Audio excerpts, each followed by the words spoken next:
Breaking news చూస్తున్నామా. Chandragiri మాజీ MLA Chevireddy Bhaskar రెడ్డికి గట్టి షాక్ తగిలింది. భాస్కర్ రెడ్డి తనయుడు చెవిరెడ్డి మోహిత్ రెడ్డిని పోలీసులు అరెస్ట్ చేశారు. పోలింగ్ అనంతరం దాడులకు సంబంధించి పులవర్తి నానిపై జరిగిన హత్యాయత్నంలో ఆ కేసులో అరెస్టు చేశారు. ఈవీఎంలను పరిశీలించడానికి వెళ్లిన పులవర్తి నానిపై దుండగులు రాళ్లు, ఇనుప రాట్లతో దాడికి దిగారు. ఇక నానిని చంపేందుకు ప్రయత్నించారు. కేసులో పోలీసులు మోహిత్ రెడ్డిని అదుపులోకి తీసుకున్నారు. మోహిత్ రెడ్డి విదేశాలకు వెళ్తుండగా ఇమిగ్రేషన్ అధికారులు తిరుపతి పోలీసులకు సమాచారం ఇవ్వడంతో వారొచ్చి అరెస్టు చేసినట్లు సమాచారం అందుతుంది.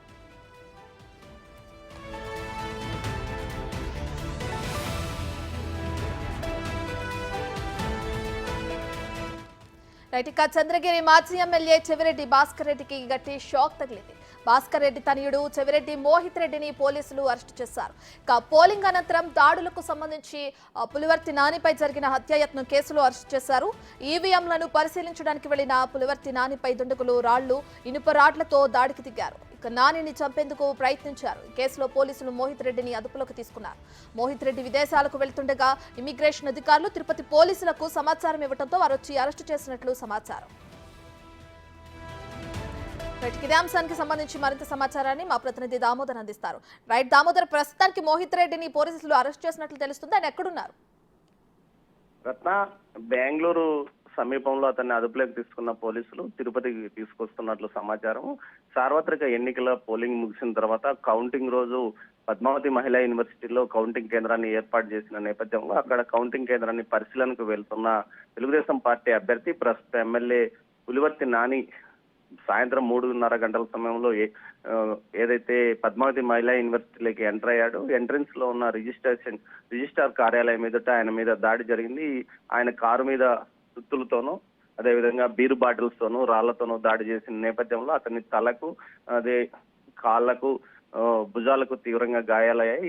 ఈ నేపథ్యంలో అక్కడ ఉన్న గన్మెన్ గాల్లోకి కాల్పులు జరపడంతో పాటు ఒక రౌండ్ కిందికి కూడా జరిపాడు.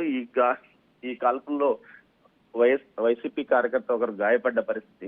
కేశవులు ఏదైతే రామచంద్రపురం జెడ్పీటీసీ భర్త కేశవులు ఈ కేసులో ముందుండి దాడికి పాల్పడ్డట్లు అప్పట్లో అతని మీద కూడా కేసు నమోదైంది. సీసీ ఫుటేజ్ దొరకడం వల్ల, కారుకు అటు ఇటు వైపు ఉన్న సీసీ ఫుటేజ్ దొరకడం వల్ల నిందితులను గుర్తించారు. ఆ తర్వాత అప్పట్లో పోలీసులకు పులివర్తి నాని, చెవిరెడ్డి మోహిత్ రెడ్డి మీద ఫిర్యాదు చేసినప్పటికీ పోలీసులు కేసు నమోదు చేయలేదు. తర్వాత ప్రభుత్వం మారిన తర్వాత పూర్తిగా కాల్ డేటాను పరిశీలించడంతో పాటు గూగుల్ టెక్ ద్వారా మొత్తం ఎవరితో మాట్లాడారా అన్న విషయాలను తెలుసుకుని ఆ తర్వాత చెవిరెడ్డి మోహిత్ రెడ్డి.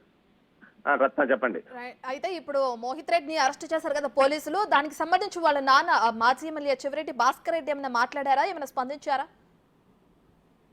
రత్న, ఇప్పటి వరకు కేవలం ఒక అరగంట క్రితమే అరెస్ట్ చేసినట్లు సమాచారం బయటకు వచ్చింది. ఇప్పటి వరకు చెవిరెడ్డి గానీ, ఆయన సన్నిహితులు గానీ, వైసీపీ నేతలు గానీ ఎవరు మాట్లాడలేదు. నేరుగా అక్కడ ఏమైనా కర్ణాటకలో పక్క రాష్ట్రంలో అరెస్ట్ అయిన తర్వాత అతన్ని అక్కడ మెజిస్ట్రేట్ ముందు హాజరుపరిచి ఇక్కడికి తీసుకొస్తారా లేకపోతే నేరుగా తీసుకొస్తారా అన్న దాని మీదనే సందిగ్ధత నెలకొంది. పోలీసులు మాత్రం ఈ విషయంలో అరెస్ట్ అయ్యాడు లేదు అన్న విషయాన్ని పూర్తిగా ధృవీకరించలేదు. ఖచ్చితంగా అరెస్ట్ అయ్యాడన్న విషయం మాత్రం బయటికి తెలిసింది. మరోవైపు చెవిరెడ్డి కూడా ప్రస్తుతానికి బెంగళూరులోనే ఉన్నారు.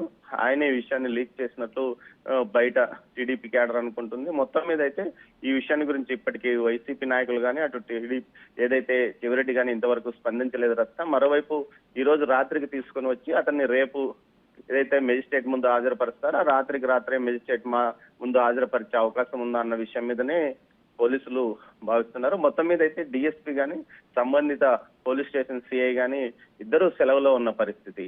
మొత్తం మీద ఎస్బీ ఏదైతే స్పెషల్ పోలీసులు వెళ్ళారా లేకపోతే ఎస్వి యూనివర్సిటీ పరిధిలో జరిగిన కేసు కాబట్టి ఎస్వి యూనివర్సిటీకి సంబంధించిన పోలీసులు, ఎస్ఐ అక్కడికి వెళ్ళారా అన్న విషయంలో కూడా ఇప్పటికీ పూర్తి స్థాయిలో క్లారిటీ లేదు. రత్న, రైట్, థ్యాంక్ యూ.